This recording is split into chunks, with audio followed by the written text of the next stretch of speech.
Well, I don't think most men are afraid to commit to anything. I think they might, the fear of the marriage part is fear of the results of what could happen if shit goes left. That's what I think they're fear of. I don't think it's fear of commitment because, look, a man's committed till he can't, until he can't. He'll stay in the situation. And even though, like I think Shannon was saying it, even though he shouldn't, he'll stick his shit out for no reason. I don't know why. He'll accept the mental, emotional abuse from a woman. Why? Because he wants to make right with their kids. Don't want to leave them kids behind. You know, really feels like he could probably, hopefully, change this woman or change her mind or maybe her mindset. He's committed to because maybe he doesn't want to see and go through what maybe his parents went through with divorce. So there's a lot of things, reason why, a man may even supposedly fear a commitment. But I think it's more so worried about the consequences of committing to a woman as far as marriage. So I'll leave it there. All right. I'm gonna go to Jay. How do societal norms and cultural expectations influence men's perceptions of commitment? I think in the initial thing you made reference to past relationships or past experiences. Mhm.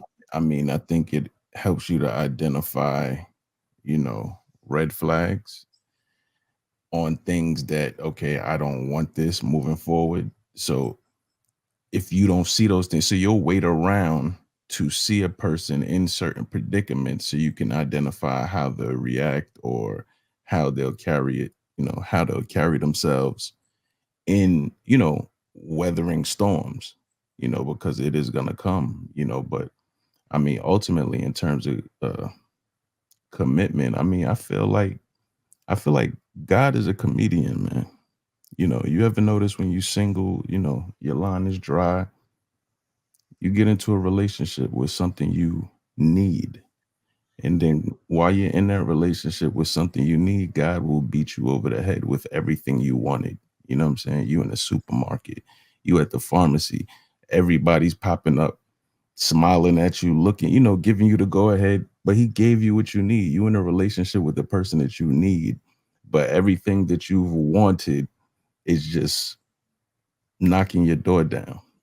So you have to make those decisions. It's a test, and it's a constant test.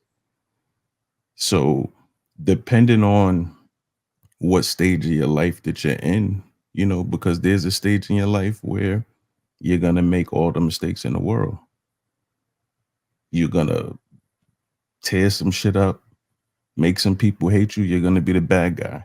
I'm sure everybody up here has been the bad guy to somebody, so depending on what stage of life you're in.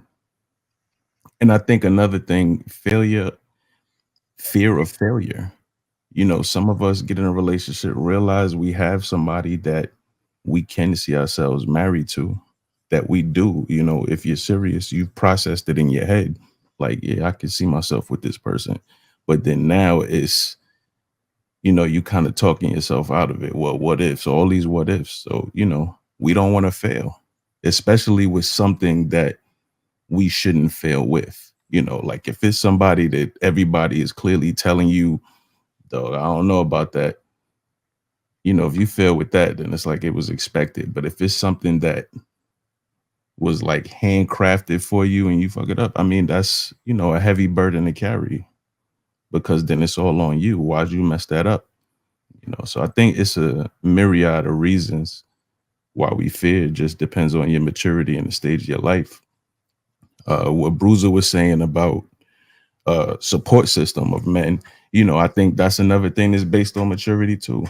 When you're young, you keep things in, you don't disclose everything. You make everything appear like it's on the up and up with your circle. But as you get older and you disclose a lot, and some people, I remember I had a bad situation, and my homeboy, who he has things in order. And at the exact time where I say I needed a good pep talk, he gave me a story about one of his failures with a woman, and that shit had me crying, laughing. But for the longest, he's just holding that in. He's not telling me because he want to maintain his frame. Like, yeah, that shit, I don't play that shit. But he told me, and with that specific person telling me that story was exactly what I needed, and that's when I knew we were maturing because we were able to disclose things that, what I'm saying, maybe insecurities there. So it depends on the maturity of your circle, because I too have told people that have good women, like, nigga, it is nothing out here, bro. You got a good person right there. I know that because she hit me up when she want to do surprises for him. Like, it's different. I want to do this for him. I want to do that for him. Hit me. This person's different. So you need to hold on. I know everything look good out there. Hold on, bro. That's why I say I think it's the stage of your life you in. That's real, Jay. Go ahead, Dar. You want to say something? I was gonna say, I get the part about God being a comedian, but I'm just not sure I agree with the part where when you get what you need, God sent all these, I think, what do you call it? Temptations, so to speak. I agree. I don't think that's God. I would argue that might be the devil doing that. So you don't think God's a comedian? I mean, I don't really look at him as a comedian, you know what I'm saying? But using the reference you gave, I don't think that's funny. Having everything you need and all these temptation coming, I don't think that's. I mean, a comedian is somebody I would laugh at, but I don't think it's funny. I think that's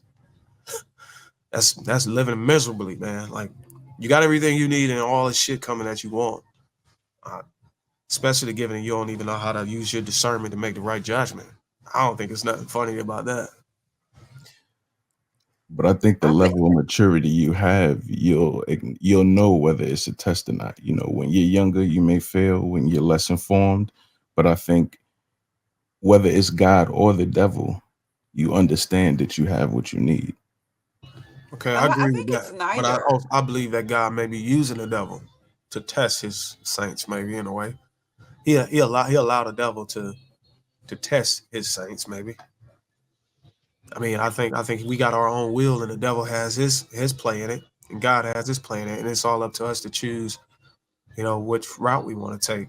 And I think the things that we want that might not necessarily, I don't know if you put a disclaimer on that, whether it was good, those things that we want are good or bad. Those things could be bad. And if they are bad, I would say that that's the devil just throwing darts at you to see if he can hit you. No, you know what? I have to say something about that. I think it's neither. No disrespect to either of you, and I'm gonna try to give y'all a situation. It's kind of like I never eat until noon. I eat between noon and 7 every day, right? But the day I say I'm not gonna eat at all, I've trained my body. I don't get hungry till about noon. And I'm gonna fast for like 48 hours. As soon as I wake up, I'm dying hungry. You know what I mean? So I think everything that y'all are, well, everything that you were talking about, seeing stuff in the store, I think that's all on you. I think that's a mental aspect.